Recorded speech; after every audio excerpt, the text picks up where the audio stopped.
वाणी अमृतमय सुन जिनकी ज्योति ब्रह्म गोदारती मिलती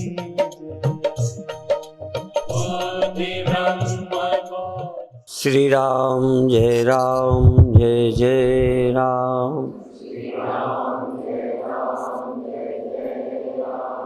श्री राम जय जय राम।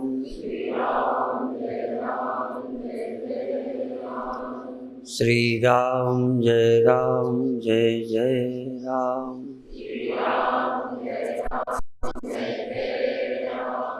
सच्चिदानंद भगवान की, सनातन धर्म की।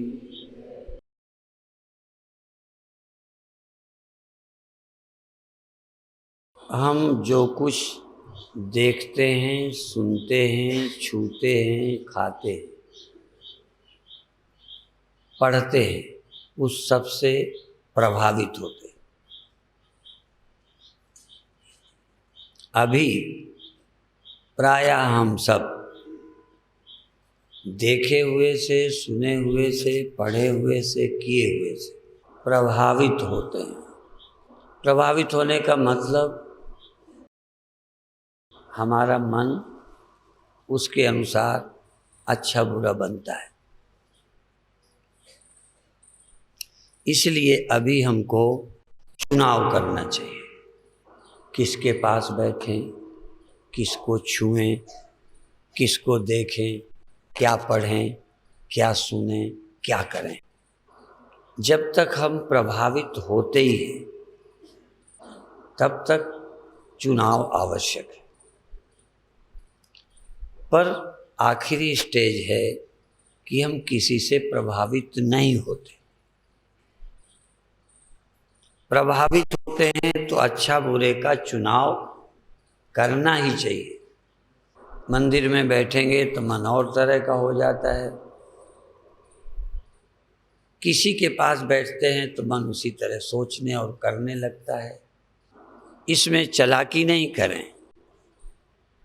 इसलिए जब हम कुछ छूते हैं, कुछ देखते हैं, कुछ करते हैं, कुछ सुनते हैं तो आपका मन वैसा हो जाता है।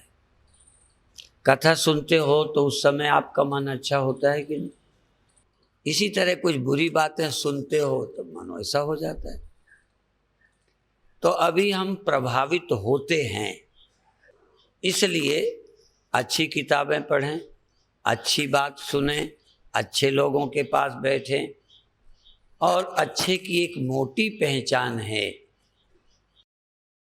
कि जिसके छूने, देखने, सुनने से मन निर्मल होता है, पवित्र होता है, उसको देखना, उसको छूना, उसमें भगवान भी एक हैं, उनकी याद करना, उनके पास बैठना। उसमें जो बहुत पवित्र आपको संत गुरु लगते हैं उनकी याद करना, फोटो रखना। भगवान हैं, संत हैं, और आपके रिश्ते नाते में जो पवित्र रिश्ता है, बहन का, भाई का, पिता का, पुत्री का, उस रिश्ते का स्मरण करके अपने मन को अच्छा बनाएं। ये मन की बात है, ये अमन की बात नहीं है, मन की बात है। क्योंकि मन से हम सुनते हैं, मन से हम देखते हैं, और उसमें भी चुनाव जरूरी नहीं है कि सबके लिए जो हो, तुम्हारे लिए जो पवित्र है। ये उदाहरण मैं बहुत देता हूं कि मेरी माँ मेरे लिए पवित्रता देती है, पर मेरी माँ मेरे पिता के लिए काम देती है। मेरे भगवान मेरे लिए भक्ति का साधन है, पर मेरे भगवान कई को श्रद्धा नहीं देते, बल्कि वो मूर्तियां तोड़ने की कोशिश करते।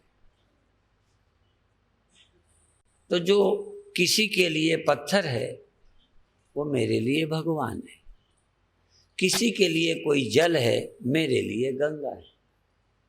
मेरी बहन किसी की पत्नी है, तो जो बहन मेरे को पवित्रता देती है, जिससे मैं पवित्रता से मिलता हूँ, वो मेरी बहन है। पर मेरी बहन का मतलब नहीं कि सबकी बहन है। तो जैसे ये भेद है ही, ऐसे मेरा भगवान मेरे लिए भगवान है। हो सकता है किसी के लिए ना हो, इसमें मुझे कोई जिद नहीं है कि मेरे भगवान को तुम भी मानो। जो मेरा गुरु है, कई गुरु हैं जो मैरिड हैं, जो गुरु तुम्हारे लिए गुरु है, हो सकता है वो अपने पत्नी का पति हो, पर वो मेरा गुरु है। इसलिए इस संस्कार का पूरा ख्याल रखना कि तुम्हारा क्या है। जो तुम्हारा है वही तुम्हारे लिए ठीक है, और जो तुम्हारा होते हुए तुम्हारे को हानि करता है वही बुरा है तुम्हारा, पर तुम्हारा पति है, तुम्हारी पत्नी है। तो शास्त्र कहेगा कि अब आप वानप्रस्थ ले लो, अब तुम संन्यास ले लो, उससे बचो, इसमें चालाकी भर मत करना। जो आपका भगवान हो उसका ध्यान करो। मैं नहीं कहता कि विज्ञान की कसौटी से कसो, अपने विश्वास की कसौटी से कसो। आपके विश्वास में वो भगवान है तो उसकी आप उपासना करें। आपके विश्वास का वो गुरु है तो उसके पास बैठें। आपके विश्वास का मंत्र है तो आप उसे जपें। आपके विश्वास का वो तीर्थ है तो वहां जाएं। मैं फिर वही कहूंगा, आपका जो तीर्थ है जरूरी नहीं कि वो सबका तीर्थ हो, पर तुम्हारा कल्याण होगा जब तुम्हारे लिए तीर्थ हो। तुम्हारा कल्याण होगा जब तुम्हारे लिए वो पूज्य हो। ये उपासना है, उसके पास बैठना उपासना, उसके समीप रहना, तीर्थ में रहना, गुरु के पास रहना, माता पिता के पास रहना, देवी देवताओं के पास रहना, मंदिर में रहना, नहीं रहना तो कुछ देर जाना। इन सब को हम इसलिए कहते हैं कि अभी हमें किसी की समीपता का लाभ और हानि होती है। एकदम तुम ये मत कहो कि हम पर कोई असर नहीं पड़ता, पड़ता है। तो एक स्तर है जहां हम प्रभावित होते हैं, और एक होता है ब्रह्मज्ञानी सदा निर्लेप, उस पर किसी और का असर नहीं पड़ता। जिस पर किसी और के दिखाई देने पर असर नहीं पड़ता वो कहीं रहे। फिर वो कुसंग और सुसंग, मैंने पहले भी प्रवचनों में कहा, एक होता है सुसंग, एक होता है कुसंग, एक होता है असंग। असंग चेतन। अभी हम संग चेतन, वो अंतिम अवस्था है असंग। जो आदमी कहीं बैठकर किसी जगह रहकर असंग रह सकता है, आत्मस्थ रह सकता है, ध्यानस्थ हो सकता है, स्थित प्रज्ञ हो सकता है, उसके लिए सब जगहें एक समान।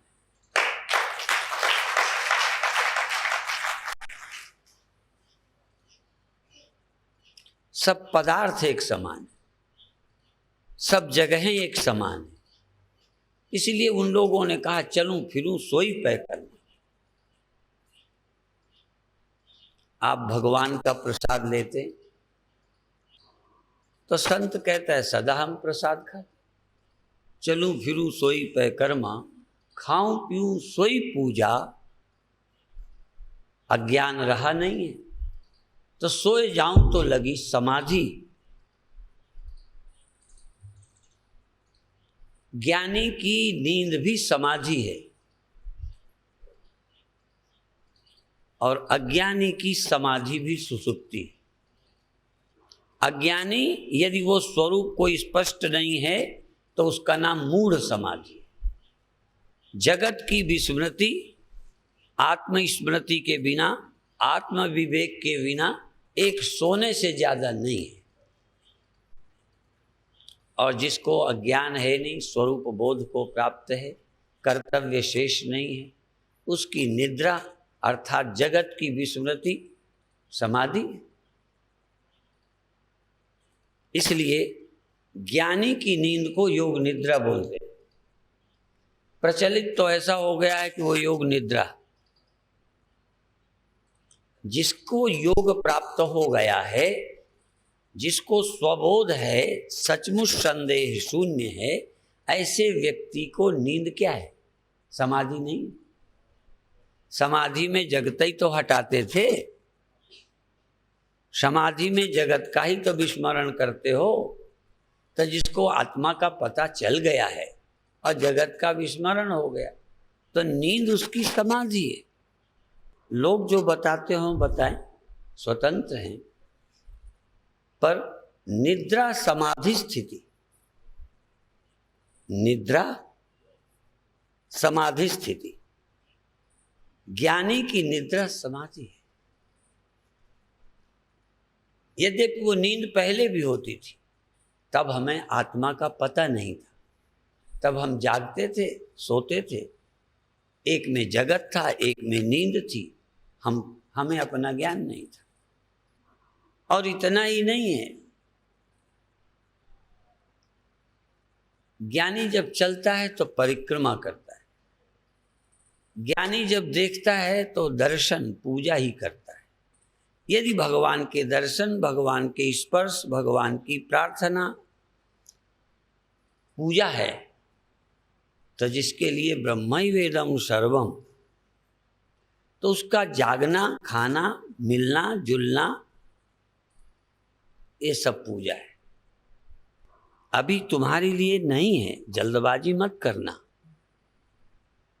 लेकिन यदि तुम सचमुच बड़े समझदार हो गए हो तो पूजा है। मैंने बहुत बार पूज्य हरमिलापी जी महाराज से सुना था, क्योंकि बात कोई हरमिलापी जी की है ऐसा मैं नहीं कहता, पर उनसे मैंने सुना। कई बातें पहले भी लोग कहते होंगे पर नहीं, हमने नहीं सुनी। जैसे कई बार कोई गीत, कोई कविता ऋतंभरा से सुनी, और वो किसी कवि की है, कई जगह उसने सुनाई होगी। कई राष्ट्रगीत हमने ऋतंभरा से सुने। ऐसे ही हमने हरमिलापी जी से सुना कि ये सोनी सोनी सूरतों वाले, जैसे ये ऐसे राम राम राम राम, क्या है? इन पर घुमाते हुए भक्ति भाव से मन के घुमाना, ईश्वर पूजा भावना से, भजन की भावना से उंगली घुमाना, क्या है? भजन। तो ये सोनी सोनी सूरतों वाले मेरी माला के, जरूरी नहीं तेरी माला के, मेरी माला के मन के हैं। देखता जाता हूं, इबादत होती जाती। यदि आप भगवान देख रहे हो, यदि एक एक मन के में उंगली लगाकर भजन कह सकते हो, ये क्या है? ये भी कोई क्या है ये? पर जब भगवान के नाम से, भगवान के स्मरण के लिए इसमें उंगली घुमाते हो तो भजन है। तो जो इनको देखते भगवान का, सिया राम का स्मरण करते हो तो ये भजन नहीं है। तो देखता जाता हूं, इबादत होती जाती। तो कभी अनुभव करो, अभी ऐसा 24 घंटे नहीं, जब तक 24 घंटे ना हो तो भजन का टाइम, कि हम सुबह सुबह सारी दुनिया को भगवान के रूप में स्मरण करेंगे। ब्रह्म मुहूर्त में ब्रह्म के सिवा किसी का स्मरण, या जो उस समय स्मरण में आएगा उसे हम ब्रह्म देख लेंगे। पत्नी, पति, गुरु, चेला, अच्छा बुरा, सास बहू जिससे लड़े झगड़े हैं, वो ब्रह्म मुहूर्त है, वो ब्रह्म देखने का टाइम है। इसलिए प्रातः काल उठकर जो भी मेरे स्मरण में आएगा वो कौन होगा? परमात्मा। टाइम बांध लो, 24 घंटे अभी नहीं कहता, और जब तक टाइम के अनुसार ब्रह्म स्मरण नहीं कर सकते, सुबह सुबह भी ये काना आ गया, आपका सुबह खराब होगा। हो जाती है सुबह सुबह, इसने शकल जो देखना नहीं चाहते थे वही सुबह दिख गया। नारद का एक दृष्टांत है शिष्य बनने का, गुरु बनाने का। कथा प्रसिद्ध है कि जहां नारद बैठते थे वो जमीन खोदकर विष्णु फेंकवा देते थे। नारद को किसी ने बता दिया कि तुम इतने गंदे हो, अपवित्र हो, कि जहां तुम बैठते हो वो जगह की मिट्टी फेंकवाते हैं। पूछा क्या बात है? कहने तुम्हारा कोई गुरु नहीं, तो मैं क्या करूं? गुरु बना लो। किसको बनाऊं? कहीं जो तुम्हें प्रातः मिल जाए, पहला व्यक्ति। सुबह उठते जो पहला व्यक्ति मिले उसी को गुरु बना लेना। अच्छा बढ़िया। तो सुबह मल्लाह मिल गया, मछली पकड़ने वाला, जाल लिए मिल गया। अब गुरु तो बना लिया। फिर भगवान ने पूछा गुरु बनाया? कहने लगे हाँ बनाया, तो पर अब ये विष्णु की करामात देखो। इधर तो गुरु बनाने को कहते हैं, मिट्टी खुदवाते हैं, और मछुआरा बन के खुद ही खड़े हो जाते हैं। और फिर आगे चेला बना के फिर पूछते हैं मिल गया गुरु? हाँ मिल तो गया, पर कहन तुमने गुरु पर पै लगाई है, पर लगाया है, जाओ तुम 84 लाख योनियों में भटको। अब इधर श्राप दे दिया।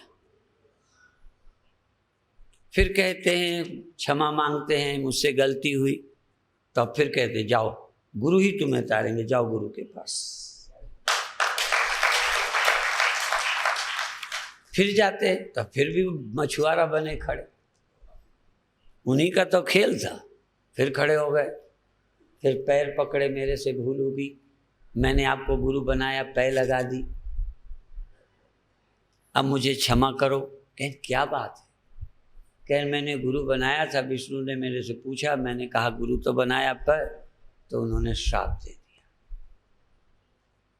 फिर उन्होंने कहा है कि गुरु के पास जाओ, वही उद्धार करेंगे। तब गुरु ने कहा अच्छा मैं उद्धार करूंगा। ऐसा करो तुम विष्णु के पास जाओ कि जिस 84 लाख योनियों में मुझे भटकना है, जरा नक्शा तो बना दो। उनसे सारा नक्शा बनवाया 84 लाख योनियों का, ये योनियां हैं जिनमें भटकना है, मालूम तो हो। बना दिया, नक्शा लेके आए। गुरुजी ने कहा कि इसी योनियों में तू लुढ़क के सब जगह लौट जा। सो अभी भटक लिया, हो गई छुट्टी। तो नक्शा बनाया, नारद सब योनियों में लुढ़क लिया 1 मिनट में।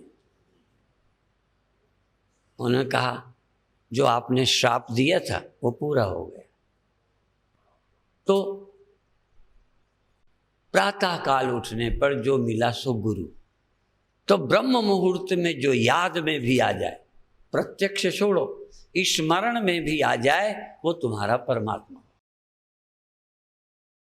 प्रत्यक्ष स्मरण में जो ब्रह्म मुहूर्त में आए वो भगवान है। बाजार में फिर नहीं, अभी तुमको छुट्टी है, टाइम की सीमा इतने समय तक, जैसे मौन रहते हो इतने समय हम पाठ करते हैं, ऐसे ही ब्रह्म मुहूर्त में जो भी मेरे दर्शन या स्मरण में आएगा उसे मैं परमात्मा का साक्षात रूप समझूंगा। अपना मन सुबह सुबह खराब, ये समय, उस समय पर ब्रह्म के सिवा कुछ नहीं सोचना।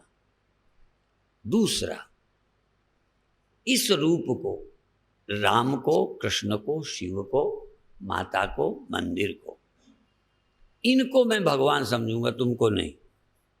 उनको मैं समय में नहीं, इनको तो समय में भगवान समझूंगा, इनको मैं सदा भगवान समझूंगा। राम को, कृष्ण को, देवी देवताओं को, गुरु को मैं सदा ही, चाहे दिन में हो चाहे रात में, रोड में मिल जाए, ना जगह का बंधन और ना समय का बंधन, ये मेरे परमात्मा हैं। इनको मैं सदा ही, हो सके तो स्वप्नों में भी यदि आ जाएं तो मैं भगवान के ही दर्शन अनुभव करूंगा। यदि राम तुम्हारे स्वप्न में आए तो क्या मानोगे? आज मुझे स्वप्न में भगवान के दर्शन हुए। यदि आप उन्हें भगवान ही न मानते तो दर्शन कहाँ होंगे? तो कुछ को आप भगवान मानो, उनमें समय का बंधन नहीं रखो। कुछ को भगवान मानो पर समय में मानो, दिन भर नहीं। दिन भर भगवान मानने से गड़बड़ हो जाएगी। फिर कई लोग पूछेंगे खटमल का क्या करें? हमारे घर चोर आ जाए तो फिर क्या करें? तो एक टाइम में अपनी भावना को पूर्ण बनाओ। एक को जो तुम्हारा इष्ट है, देवी देवता है, उसे भगवान समझो। उनके लिए नहीं कि सुबह भगवान से शाम नहीं। उस रूप को सदा भगवान समझो। इन सबको सुबह सुबह समझो, पूजा के समय समझो। सुबह सुबह कहो या पूजा के समय कहो, संध्या के समय कहो, चाहे सुबह हो चाहे शाम। भजन के समय सबको भगवान समझो। दूसरा, पूजा का समय हो ना हो, बाजार का है, जा रहा हूं, रास्ते में दिख गए, सिर झुक जाए। ट्रेन में है, मंदिर दिख गया, सर झुक गया। गुरुद्वारा दिखा, सर झुका दिया। वो मेरा मंदिर है, सबका मंदिर नहीं, मेरा मंदिर है। समय में और सदा। तीसरा एक और है, एक देश में, एक काल में, एक हर काल में, एक देश में। उस देश में जब चले जाओ तो चोरी मत करो। तीर्थ में गए, वहां भी सब ठीक, किसी की चोरी मत करो, किसी से झगड़ा मत करो, किसी को बुरा मत मानो। कहाँ पर? हरिद्वार में, वृंदावन में, काशी में। इसलिए काशी तीर्थ में जाओ तो उतने दिन वहां किसी की चोरी मत करो, किसी के साथ गंदा सलूक मत करो, क्योंकि वो तीर्थ है, वो जगह है। उस जगह में तुम बुरा मत करो। एक समय में ना करो, दिन भर की छूट। एक जगह में मत करो, वृंदावन के बाद छूट, क्योंकि अभी तुम बिना बुरा किए रह नहीं सकते। इसलिए जगह में तो ठीक रहो, बाकी छूट। समय में बुरे नहीं बनो, बाकी समय की छूट है। और व्यक्ति से बुरे मत बनो, समय की छूट है। जैसे गुरु से गुस्सा ना करो, उनसे घृणा ना करो, उनको बुरा ना देखो। दुनिया को तो देखते हो, एक तो दुनिया में हो तुम्हारा जिसको तुम कभी बेईमान न मानो, पक्षपाती न मानो। कभी कभी जब मेरे चेले मुझ पर ही शक करते हैं तो मैं कहता हूँ, यदि मैं ही सम नहीं हूँ, यदि मैं पक्षपाती हूँ, तो तुम्हें अच्छा दुनिया में कौन मिलेगा? एक तो तुम्हें लगे जो ये बेईमानी नहीं करेगा, ये धोखा नहीं देगा, एक तो है तुम्हारे लिए कोई।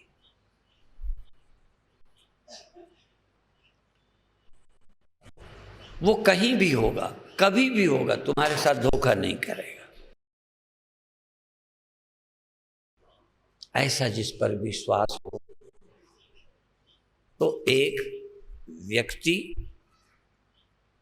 एक जगह, एक समय। ऐसा कोई व्यक्ति होना चाहिए, उसको हम इष्ट कहेंगे, गुरु कहेंगे। ऐसी कोई जगह होना चाहिए जिसको हम तीर्थ कहेंगे। ऐसा कोई समय होना चाहिए जिसे हम संध्या काल, पूजा का समय कहेंगे। फिर वो दोपहर भी हो सकती है, शाम भी हो सकती है, सुबह भी हो सकती है।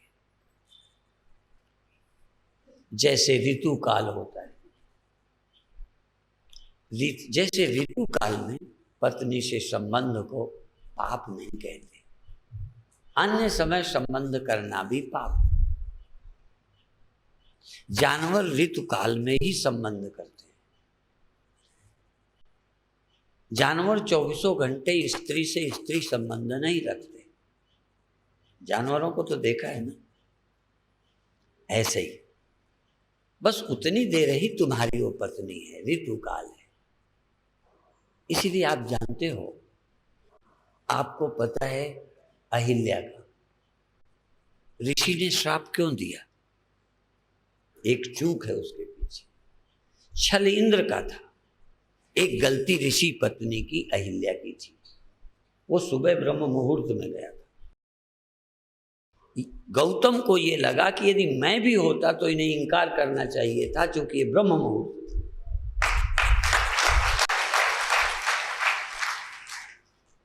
ये समय नहीं था, ये तो तेरी आराधना का, स्नान का, पूजा का समय था। पति भी चाहे तो इनकार कर दे पत्नी, और तूने इनकार नहीं किया। ठीक है कि वो ऋषि बन के आ गया, गौतम बन के आया, ये उसकी बेईमानी थी। पर तुझे चाहिए था कि भले तुम मेरे पति हो, पर इस समय नहीं। अब समझ में आया? ये धर्म है, ये एक दृष्टि है, एक समय, एक व्यक्ति, एक वस्तु, परिस्थिति, जगह। इसलिए पहले आम जनता को समय सीमा में ही निर्विकार रहने को कहा। दिन भर तुम नहीं रह सकते। एक व्यक्ति के प्रति पवित्र रहने को कहा। तुम सबके प्रति निष्कपट नहीं हो सकते। इसी तरह सब जगह तुम ईमानदार नहीं रह सकते। इसलिए जब तीर्थ में रहो तब सचमुच तुम भगवान के भक्त होके रहो। इसलिए तीर्थ निवास में ब्रह्म मुहूर्त से, आज एकादशी है, आज ये नहीं खाना, आज फला है, ये नहीं करना, आज बाल नहीं बनवाने, आज ये नहीं करना, आज हमें झूठ नहीं बोलना। जैसे गोविंद भाई लोगों को संकल्प दिलाते, 1 महीने हम दूसरे का नहीं खाएंगे, हम 2 घंटे रोज मौन रहेंगे, या 1 दिन 24 घंटे मौन रहेंगे। और गहराई है कि आज दिन भर हम गुस्सा नहीं करेंगे। आज अब 1 दिन यदि तुम गुस्सा नहीं करोगे, ये नहीं कि भीतर गुस्सा होंगे, गाली नहीं देंगे, दोनों में बड़ा फर्क है। वो भी एक व्रत है कि गुस्सा भी आएगा तो हम कड़वा नहीं बोलेंगे। एक तब भी तप है कि मन में तो आया पर आचरण में नहीं आया। ये भी एक गुण है कि गाली नहीं देंगे।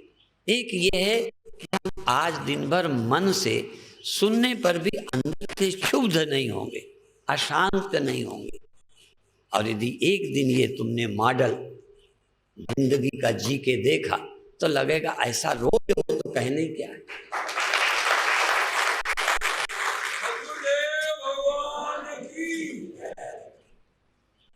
तो नमूने की जिंदगी तो जियो, सिंपल वानगी। सुबह भी एक समय है, जी के देखो तो शायद ब्रह्म मुहूर्त दिन भी बन सकता है।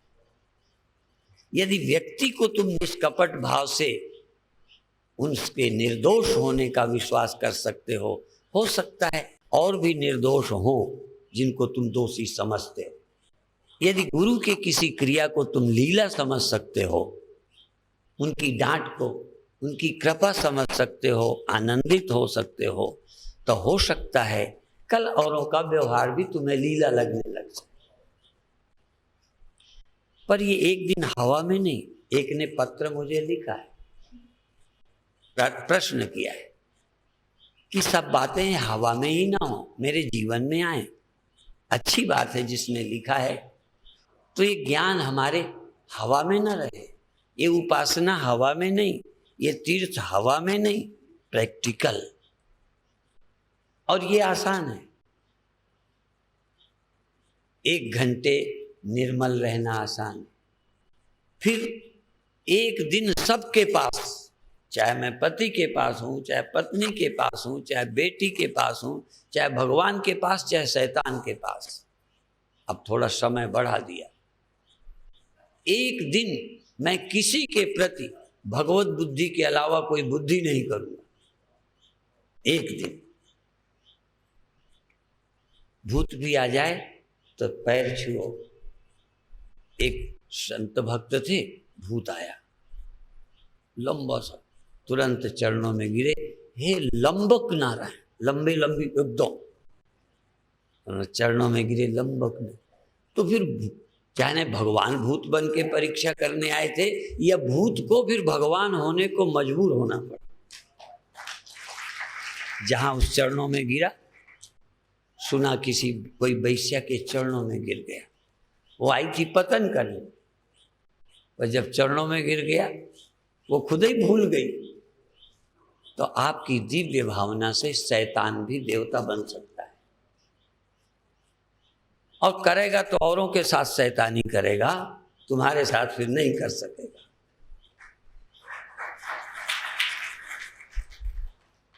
जैसे मेरी मां मेरे प्रति शैतान नहीं हो सकती,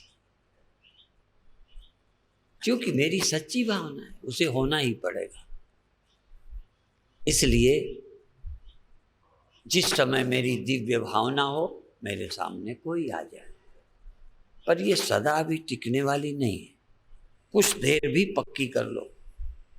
उस समय तुम्हारी पत्नी भी है यदि ब्रह्म मुहूर्त में, तो पत्नी नहीं है, क्योंकि वो समय पूजा का है। जैसे स्टडी का के टाइम मेरा वो स्टडी का है, पढ़ने का है, गपशप का नहीं है। टाइम टेबल बनाओ। इस तरह से ये भारतीय संस्कृति संस्कार है। यदि इन पर ही विश्वास नहीं करोगे तो एकदम ब्रह्म में छलांग लगाना मुश्किल है।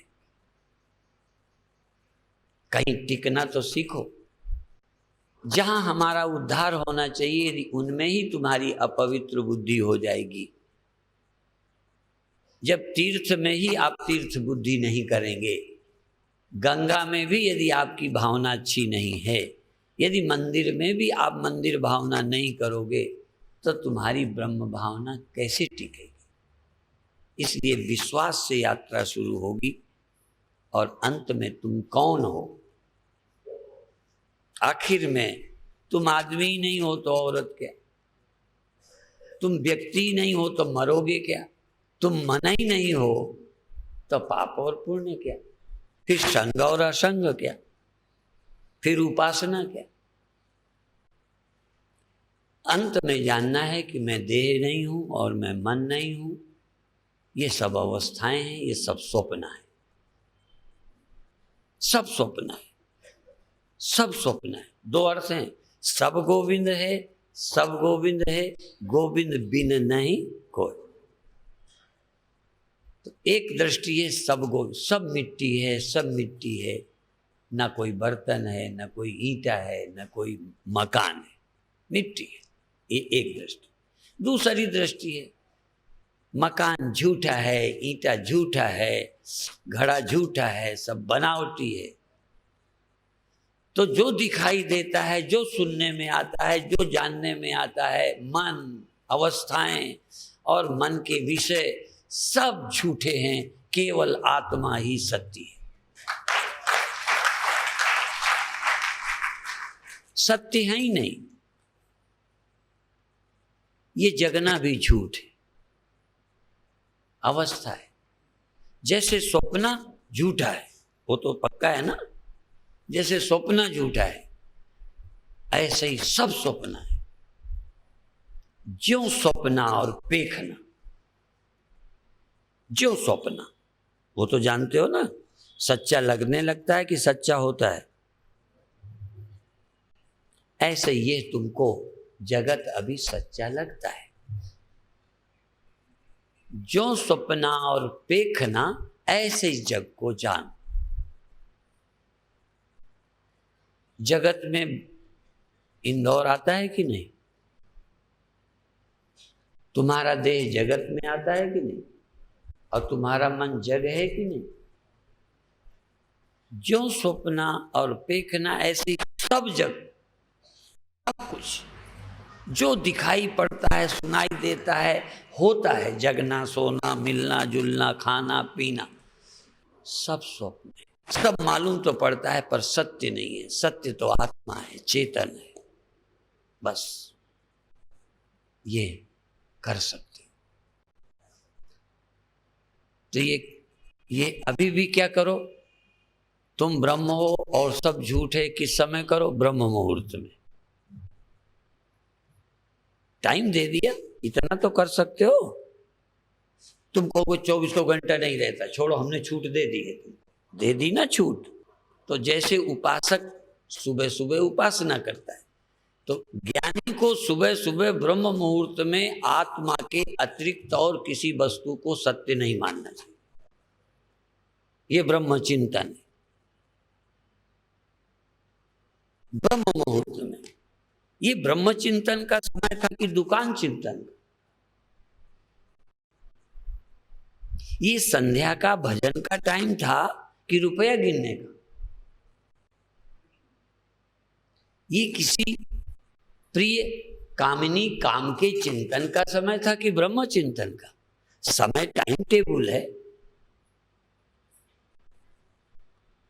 इसीलिए संध्या में बैठे आदमी कई बार कह देते हैं कि इस समय कोई आए तो कह देना वो पूजा में, दूसरा कह दे वो खुद ये भी ना कहे कि मेरी पूजा का समय।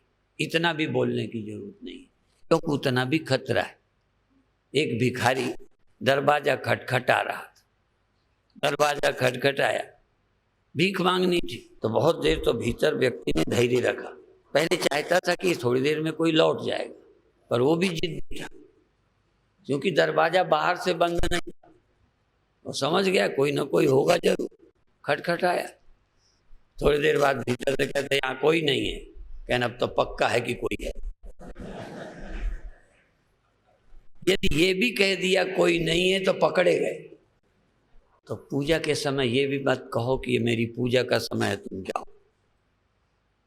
मन में मान लो ये पूजा का समय, ये उत्तर देने का, किसी का जवाब देने का, किसी को कुछ करने का नहीं है।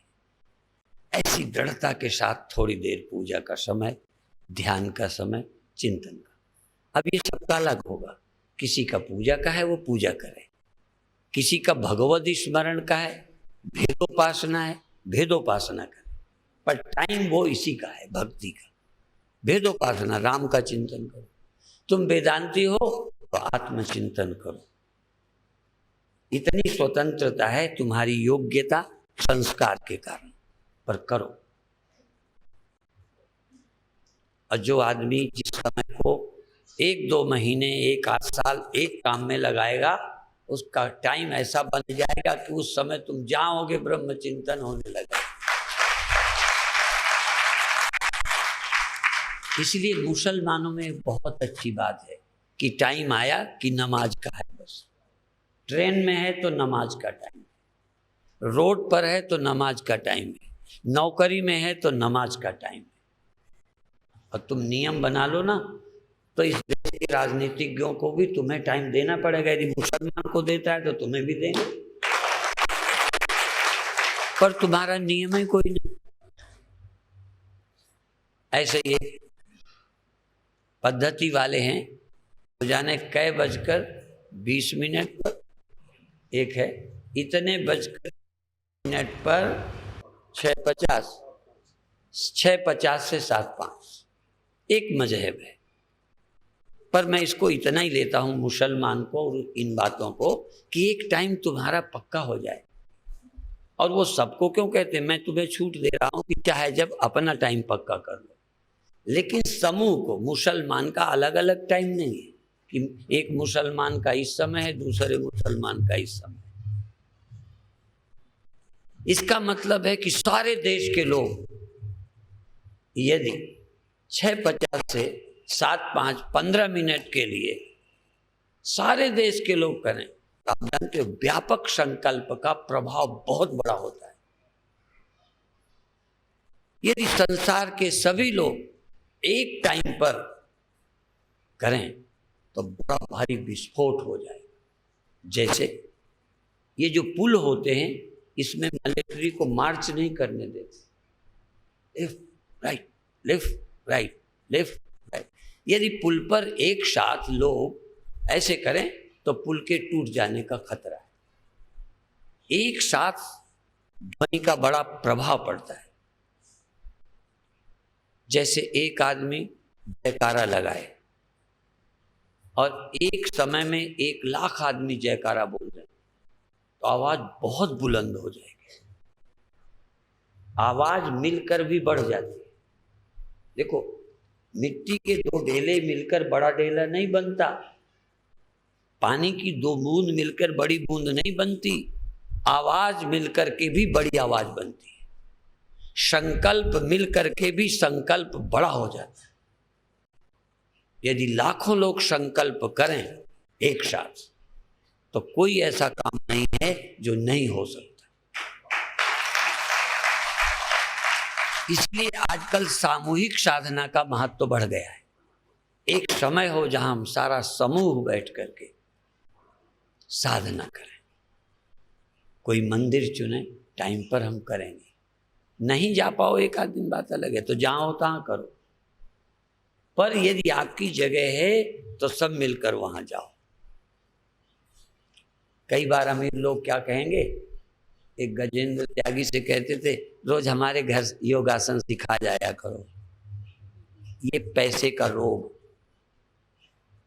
तुम्हारे घर सिखाने, ट्यूशन करने। गुरु ग्रह पढ़न गए रघुराई। दशरथ के राजा के लड़के गुरु के यहां पढ़ने गए, गुरु को पढ़ाने नहीं बुलाया। कलयुग का मतलब है गुरु घर पढ़ाने आए। सतयुग का मतलब है कि गुरु के यहां तुम पढ़ने जाओ, सीखने के लिए गुरु आश्रम। इसीलिए मैं आज तक किसी को घर में जाके दीक्षा नहीं देता।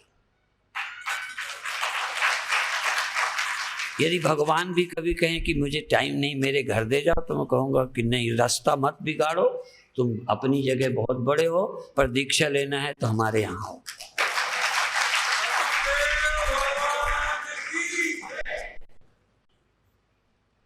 इस तरह आप अपने जीवन को शुद्ध बना सकते हो।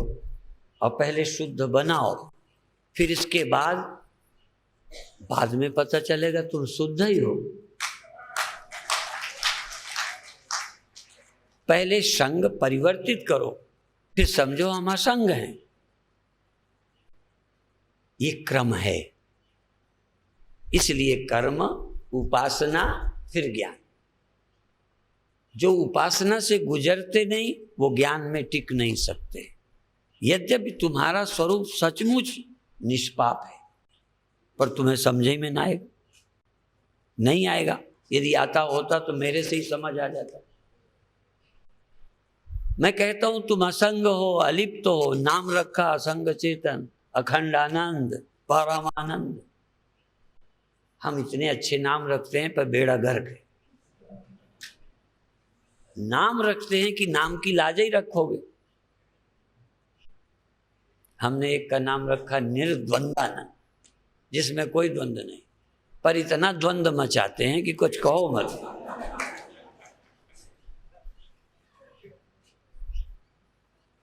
क्या विचित्र काम। तुम्हारा नाम रखा कि तुम मुक्तानंद, निर्लेपानंद, चैतन्यानंद, जड़ानंद नहीं, चैतन्यानंद। तुम्हें चैतन्य का आनंद है, किसी जड़ का, अदृष्ट दृष्टानंद न दृश्यानंद, आत्मानंद न अनात्मानंद। नाम रखे कि ख्याल आ जाए।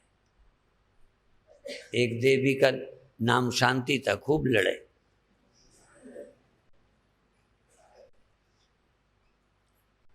और इसीलिए कई लोगों ने दोहे बनाए। पहले नाम रखे कि नाम के अनुसार लोग सोचेंगे, नाम की लाज रखेंगे। जैसे कोई चेला बने तो वैसे नहीं तो चेला बनने की लाज रखे। अब चेला बने हो तो कुछ तो करो। तो ऐसे ही एक का नाम लक्ष्मी था, एक का नाम धनपति था और एक का नाम अमर सिंह था। क्या समझ में? तो लक्ष्मी क्या था? दूसरे के यहाँ का आटा आटा चक्की अक्की चला के उससे जो मिलता था गुजारा करती थी लक्ष्मी। एक का नाम ठग्गू था। तो लोग कहते थे यार तुम्हारा नाम ठीक नहीं, तुम्हारा नाम ठीक नहीं है। तो कहता है मेरे क्या, तमाम के ठीक नहीं। कहन क्या है? कहन लक्ष्मी पीसे पीसनो, लक्ष्मी तो और धनपति मांगे भीख। धनपति मांग के खा रहा है। लक्ष्मी पीसे पीसनो, धनपति मांगे भीख। और अमर सिंह यमपुर चले, लाश लेके जा रहे थे। कहने अमर सिंह, तो कहने अमर सिंह यमपुर चले। तो जब ये नाम ऐसे तो फिर ठग्गू नाम है ठीक, फिर मेरा भी नाम ठीक ही है। जहां सारा गड़बड़ चलता है। कबीर भी ऐसे कहते, ओखली को, गाड़ी को ओखली कहें, जो 6 इंच नीचे होती है ना जिसमें कूटते थे, ओखली। तो गाड़ी को ओखली कहें और बने दूध को खोया। जो बन गया उसे कहते हैं खोया। और एक पड़ी होती है, परी, पड़ी किसमें? घी के बर्तन में एक डली होती है अंदर, उसको पड़ी बोलते हैं, जबकि वो खड़ी रहती है। पड़ी होती तो अंदर हाथ डाल के उसको निकालते, ऊपर इसलिए कि हाथ न लगाना पड़े, उसको पकड़ो घी दे दो, फिर उसी में लटका दो, लटकी रहती है, पड़ी नहीं रहती। ऐसे बहुत चीजें हैं। चलती को गाड़ी कहें और उखरी को गाड़ी, और चलती को गाड़ी और गाड़ी को उखरी। ऐसे सारे बड़े उल्टे नाम हैं। तो कबीर कहते हैं देख कबीरा रोया। कबीरा रोता है कि क्या नाम रखे हो।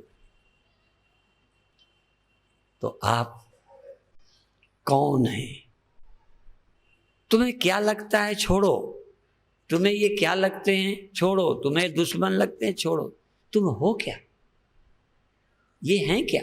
कभी शास्त्र की आंख से, गुरु की दृष्टि से भी सोचो। हम भी कहते हैं ये बुरे नहीं है, तो लोग समझते हैं हमारे चेले हैं। हम कहते हैं इतने ठीक होके थोड़ी नज़र भी ठीक कर लो। नहीं समझ आता। उन्हें लगता होगा गुरुजी शायद हमारी गहराई को नहीं समझते, अज्ञानी हैं। गुरुजी अच्छी बात बताएं, अरे क्यों लड़ते हो? मैंने आप क्या जानो, ये तो बहुत खराब आदमी है। लो, अब जो तुम्हें समझ आता है वो सत्य है, जो गुरु समझाता है वो झूठ है। जो तुम देखते आए हो सच है, जो मानते आए हो सच है। जो गुरु आज बता रहे हैं तो गुरु काहे को बनाया है? जब वही सब सत्य है तो गुरु से लेना देना क्या है? इसलिए जो गुरु बताते हैं जरा फिर विचारो, कहीं उनकी ही सच ना हो, तुम्हारी गलत ना हो। तुम्हारी धारणा, तुम्हारा सोचना, तुम्हारे विश्वास गलत हो सकते हैं। गुरु क्यों झूठ बोलेंगे? तो आप देखना शुरू करो।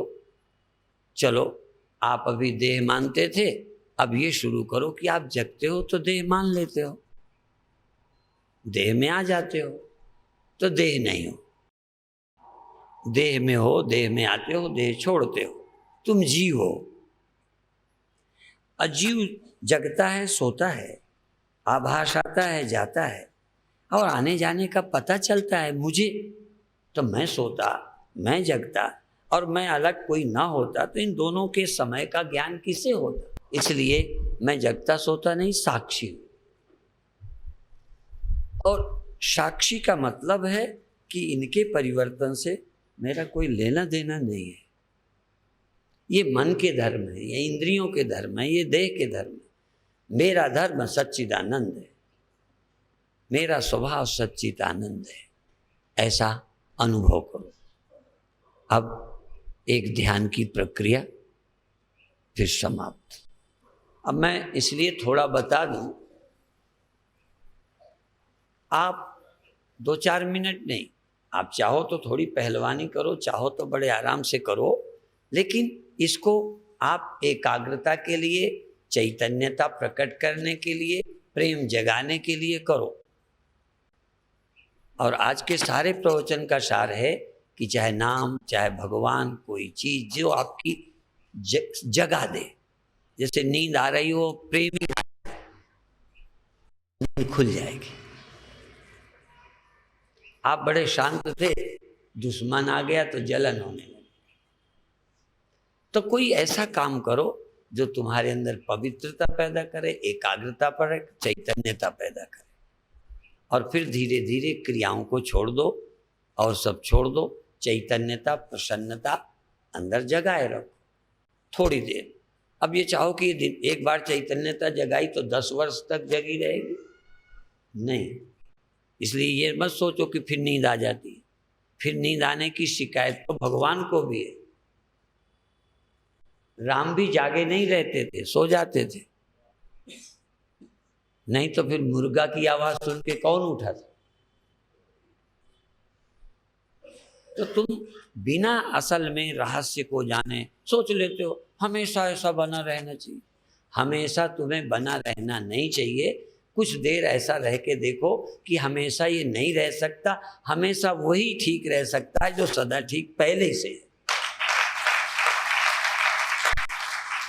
पर थोड़ा ठीक रहकर मेहनत करके देख लो, फिर अंत में इसका झगड़ा ही छोड़ो, तुम पीछे आ जाओ, ये हम नहीं हैं। पहले थोड़ा अमर होने की कोशिश कर लो, फिर जब डॉक्टर जवाब दे दें, उपाय फेल हो जाए, तो कहो शरीर नाशवान है, मैं अविनाशी हूं। पहले तुम सुनोगे भी नहीं, जब पापड़ बेल लोगे तो हमारी सुन लोगे। ऐसे मन को ठीक करने को खूब सोच लो, जितना कर सको करो। बाद में कह दो मन मैं नहीं हूं, नहीं समझ में आया? ये धर्म मेरे। पहले जगने को खूब लंबा कर लो, सोना कम कर दो, फिर तब भी जब अमर न कर सको जगने को, जगना परमानेंट ना हो, तो कहो ये आभास के धर्म हैं, जगना और सोना। मैं साक्षी हूं, न कभी सोता हूं न जगता हूं। ये दृष्टि धीरे से आएगी। जब पापड़ बेल लोगे तब गुरु की समझ आएगी। पहले कहोगे तो गप मार रहे। तुम्हारी दृष्टि अभी देह में है, तुम्हारी दृष्टि अभी आभास में है, तुम्हारी दृष्टि अपने में है ही नहीं, ऑब्जेक्ट में है, सब्जेक्ट में नहीं, अनात्मा में है, आत्मा में नहीं, विषय में है, साक्षी में नहीं। और तुम अभी मानोगे भी नहीं। हमारे यहाँ एक दृष्टांत है कि एक चेला गुरुजी का बना, तो गोबर के ओपले, चूल्हा जलाओ, यह करो और बहुत, और बाद में फिर बताया कि तुम आत्मा हो, चेतन हो। तो कहने लगे गुरुजी इतने दिन बाद बताया, पहले क्यों नहीं बताया? क्या पहले तू हमारी मानता ही नहीं। यदि अंतःकरण सदा एक जैसा नहीं रह सकता, पहले कहते तो कहते फिर आपके पास आने का फायदा ही क्या है जब वो ऐसे ही रहेगा। ये मरना ऐसे ही रहेगा, बुढ़ापा ऐसे ही रहेगा, तो फिर गुरुजी का आचार डालना। आपकी समझ ये कहेगी, पर जब तुम भी मेहनत कर लोगे तब हम कहेंगे कि देह तुम नहीं हो। ये धर्म भी तुम्हारे लिए प्रारंभ की चीज है। तुम सिर्फ ये जानो हो कौन तुम, बार बार विचार करो और तब ये आसान हो जाएगा। हमने भी अब समझ में आया कि ये सब स्वप्न है। और जब ये गहरे से लग गया सब स्वप्न है और कुछ नहीं हुआ, सब स्वप्न है, ये समझ आने मोक्ष है, छुटकारा हो गया। सब स्वप्न वैसे ही दुख देता, सुख देता। जागृत से स्वप्न के सुख दुख और अनुभव में कोई फर्क है? झूठ नहीं बोलना। जागृत के और स्वप्न के सुख दुख, मरना जीना, हानि लाभ, क्रोध चिंता काम, कोई फर्क है? फर्क सिर्फ एक कि उससे जग चुके हो, इससे कभी नहीं जाते। उसको स्वप्न कभी न कभी मान लेते हो, उस समय मानो ना मानो, पर इसको तुम कभी स्वप्न नहीं मानते। और जिस दिन इसे भी तुमने स्वप्न मान लिया, ज्यों स्वप्न और पेखना, जिस दिन जगत को स्वप्न मान लिया, तो जैसे स्वप्नों के लिए इलाज नहीं करते हो, मंत्र जाप नहीं करते, यदि वहां मरने का स्वप्न रोज आता है, ठीक है, बुरा है, पर रोज जगते हो झूठा, तो महामृत्युंजय का जाप कराओगे कि स्वप्न में मौत ना हो? बोलो। तुमने कितने पंडितों से अनुष्ठान कराया, और जागृत के बचने के लिए क्यों अनुष्ठान कराते हो? क्योंकि ये मरना तुम सच्चा मानते हो, स्वप्न नहीं मानते। वहां के दुख भी जाग के स्वप्न मानते हो, यहाँ का बचपन का सुख स्वप्न, दुख स्वप्न माना। वहां की गलती को स्वप्न मान के झूठा समझा, यहाँ की कोई गलती हुई तो पीछे उसे स्वप्न समझा। यदि मेरे जानते कोई चीज है तो जगत को स्वप्न देखना ही मुक्ति है।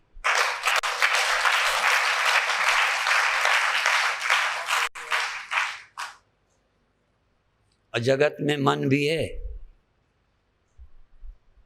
जगत में मन भी है, मन भी स्वप्न है, अवस्थाएं भी स्वप्न है। जगना सोना स्वप्न, स्वप्न ही स्वप्न नहीं, सब स्वप्न।